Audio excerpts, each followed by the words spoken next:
आइए खबरों में आगे बढ़ते हैं। बदायूं में आयुष और आहान हत्याकांड की गुत्थी और उलझती जा रही है। हत्याकांड के 5 दिन बाद पुलिस कंफ्यूज है। इस मर्डर मिस्ट्री के अभी भी अलग अलग बयान रहस्यमय नजर आ रहे हैं। अब पुलिस आरोपी जावेद का नार्को टेस्ट कराने की बात कह रही है। क्या वाकई कोई साजिश थी साजिद की जिसके चलते उसने हत्या की थी? बदायूं मर्डर मिस्ट्री पर देखिए ये खास रिपोर्ट। बदायूं डबल मर्डर की गुत्थी और उलझी। 5 दिन बाद भी पुलिस खाली हाथ।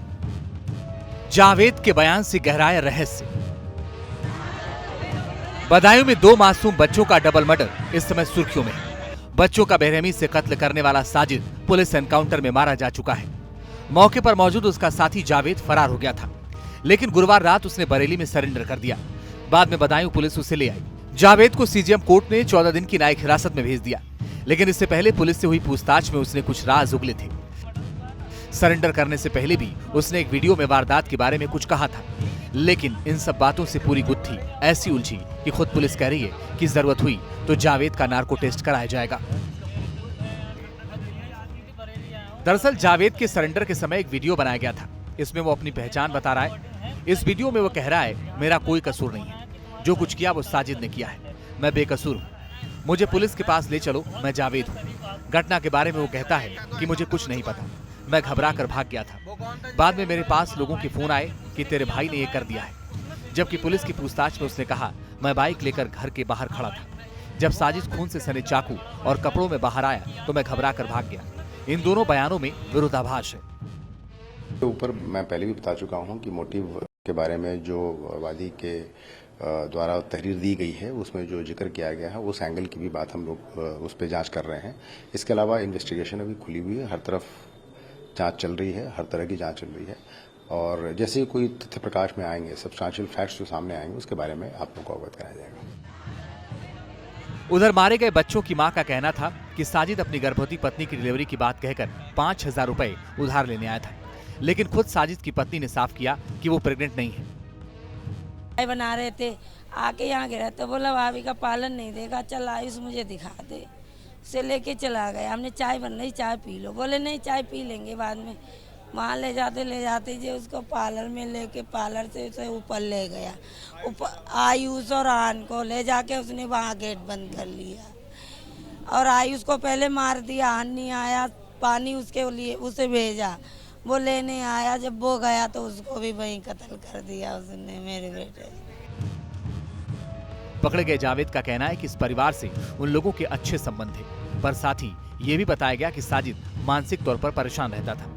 उसकी झाड़ फूक भी करवाई गई थी, लेकिन पीड़ित परिवार के किसी सदस्य ने इसका संकेत भी नहीं दिया। पुलिस ने जावेद से पूछताछ के बाद बताया कि साजिद आक्रामक हो जाता था, वो तमंचा भी रखता था। कई बार वो जावेद पर भी हाथ उठा चुका था, लेकिन यह भी सवाल है कि ऐसा शख्स लंबे समय से नाई की दुकान कैसे चला सकता है और पड़ोस में रहने वाले परिवार का भरोसा इस कदर कैसे जीत सकता है कि उसे घर में बुलाकर न केवल उधार देने को राजी हो जाए, बल्कि चाय के लिए भी पूछे। मैं तो उसको हम तो देखा कि उसका इनकाउंटर हुआ है, मुझे पता भी नहीं था, हम तो बाद में आए। मैं खुद ही आया 9-10 बजे के करीब अंदाज ऐसे आए थे हम। आपकी वाइफ ने कुछ बताया कि जब करने के बाद वो भागा हो या क्या क्या भागा? वो भागा तो था, वो पकड़ लिया पुलिस ने, पकड़ा था तो पुलिस से भी मतलब जैसे ये छूटा है, ये भागा है, वो जो जाने बात ही है, और बाकी कोई मतलब ऐसा कुछ नहीं था। मगर 2 थे वो, दोनों भाई। व्यवहार था उसको कि आप पहले से जानते थे उसको यहाँ सामने? नहीं, व्यवहार तो देखिए हम रहते नहीं थे यहाँ, मैं तो बाहर रहता हूँ, बस आना जाना, बाल कटवाए, यही व्यवहार था हमारा। क्या करना मुझे उससे? कुछ भी नहीं हुई हमारी कभी। पूछताछ में उसने ये भी बताया कि वारदात से पहले साजिद नया चाकू खरीद कर लाया था। इस लिहाज से तो ये सोची समझी साजिश लगती है। मैं तो जो समझ पा रहा हूँ ये कि ईर्ष्यावश बनाया है कि इनके 3 बच्चे हैं और मेरे 2 बच्चे हुए, वो भी मर गए, और ऐसा मुझे प्रतीत होता है। बाकी तो जो जावेद से पूछताछ होगी कि उनके मन में क्या घृणा थी इनके प्रति, क्या नाराजगी थी, और बच्चों को क्यों टारगेट किया गया, जबकि बच्चे इसके यहाँ बाल कटवाने भी जाते थे, इनसे पारिवारिक संबंध थे।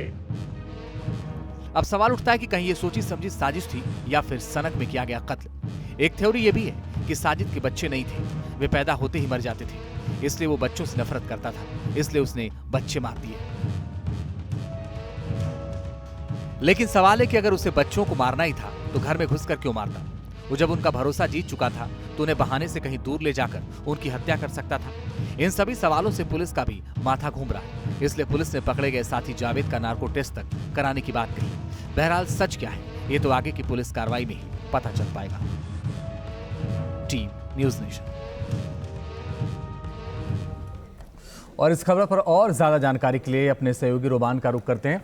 रोमान, बहुत सारे सवाल हैं और उन सवालों का जवाब नहीं मिल पा रहा है। शायद इसलिए पुलिस कह रही है ज़रूरत पड़ेगी तो नार्को कराएंगे, लेकिन हकीकत क्या है? पुलिस जांच तो आगे बढ़ा रही है।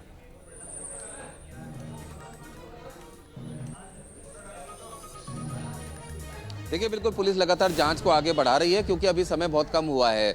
जो जावेद के बयान है उसको पुलिस का कहना है कि बिना सीन को रिक्रिएट किए वो सही बोल रहा है या गलत बोल रहा है, ये कह पाना बेहद ज़्यादा मुश्किल है। हालांकि ये बात ज़रूर बताई है और ये परिवार से भी पता चला कि जावेद किसी मनोरोग से ग्रसित ज़रूर था, क्योंकि उसके पिता ने एक झोपड़ी डालकर वहाँ बड़े सरकार एक मज़ार है जहाँ पर उनको ऐसा लगा था परिवार को कि इसके ऊपर जादू टोना किसी ने कर दिया है। उसका इलाज कराने के लिए वहाँ पर भी रहे थे, लेकिन साइंटिफिक दृष्टि से जादू टोना कुछ नहीं होता है। उसको कोई मनोविकार था, क्योंकि इसकी पुष्टि इस बात से भी होती है कि वो अचानक ही बहुत ज़्यादा गुस्सा हो जाता था। एक बार गुस्से में उसने चूहे मार दवाई भी पी ली थी, अपने भाई के ऊपर हमला भी किया था और इसी स्थिति में वो चाकू भी खरीद कर लेकर आया था। चाकू जिस दुकान से खरीदा था उसके बारे में भी पुलिस को पता चल चुका है। पुलिस ने उसका भी बयान लिया है। लेकिन सबसे महत्वपूर्ण बात यह है कि जावेद के पास जो तमंचा था और 315 बोर की जो गोलियां मिली थी और साथ ही साथ एक पुलिस बोर की गोली भी उसकी जेब से निकली थी, वो कहां से आई, इसकी अभी इन्वेस्टिगेशन की जा रही है। फिलहाल जावेद ने जो कुछ बयान दिए हैं उनको सिलसिलेवार तरीके से संकलित किया जा रहा है। साथ ही साथ कॉल डिटेल रिकॉर्ड से भी ये जानने की कोशिश की जा रही है, क्योंकि जावेद ने यह बयान दिया है कि उसके पास एक फ़ोन आया था जिसके बाद साजिद भी गया था और जावेद के पास भी किसी ने फ़ोन करके बताया था कि उसके भाई ने इस तरह की जघन्य वारदात को अंजाम दे दिया है। जबकि FIR में जिक्र है कि जावेद साजिद के साथ ही जो मृतक बच्चे हैं उनके घर पर पहुंचा था। तो कई सारी ऐसी चीज़ें हैं जो टेक्निकल एविडेंसेज हैं, उनकी जांच की जा रही है। अभी मोबाइल जो जावेद का उसकी फॉरेंसिक लैब में भेजा गया, उसकी रिपोर्ट भी आनी बाकी है, जिसके बाद काफ़ी जो पिक्चर है इस पूरे हत्याकांड की वो साफ हो जाएगी। लेकिन अभी जो प्राइमा फेसी पुलिस को इन्वेस्टिगेशन में सामने आया है वो यही है कि जावेद की पत्नी ने भी इस बारे में बयान दिया है कि उसके 2 बच्चे पैदा होते ही मर गए थे और वो काफ़ी परेशान रहता था, साथ ही साथ मनोविकार से भी ग्रसित था, ऐसा लगता है। हालांकि इसकी अभी जांच नहीं हुई है। पुलिस ने इसका ये नहीं कहा है कि वो कॉन्फिडेंटली इस बात को कह रहे हैं कि वो मनोविकार से ग्रसित था, लेकिन अभी शुरुआती जांच में यही चीज़ें सामने आई हैं। बाकी की जांच अभी चल रही है और जो मोबाइल की फॉरेंसिक रिपोर्ट आनी है या फिर CDR की जो डिटेल इन्वेस्टिगेशन की जाएगी, उसके बाद ही तस्वीर काफ़ी हद तक साफ होगी। चलिए रोमान, आप नज़र बना के रखिएगा, आगे लगातार आपसे अपडेट लेते रहेंगे, लेकिन इसमें और ज़्यादा जांच की ज़रूरत है, तभी बदायूं केस में पूरा सच सामने आ पाएगा।